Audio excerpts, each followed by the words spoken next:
Money laundering case में शहबाज शरीफ और हमजा को 14 मई तक रिलीफ मिल गया। फर्द जुर्म फिर मौखर। अदालत ने वकील से कहा कि आइंदा समात पर आप दलाइल देंगे या फिर फर्द जुर्म आयद होगी। ये ना हो कि तारीख पर तारीख पड़ती जाए।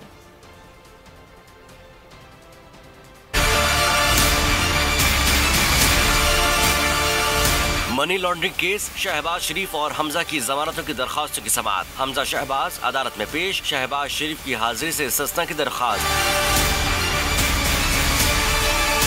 लाहौर की स्पेशल कोर्ट में वकील ने बताया कि शुएब कमर के किरदार के हवाले से चालान में कुछ नहीं लिखा। अदालत ने इस्तफसार किया कि जब किसी मुल्जिम को समन ही नहीं किया गया तो उसके किरदार के हवाले से दरखास्त कैसे दायर हो सकती है।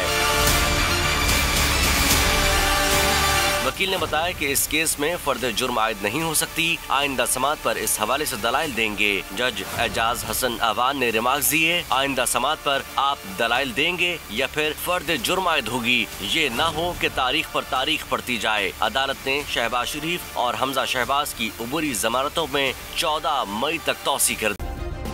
सब्सक्राइब करें और बेल दबाएं ताकि कोई खबर रह न जाए।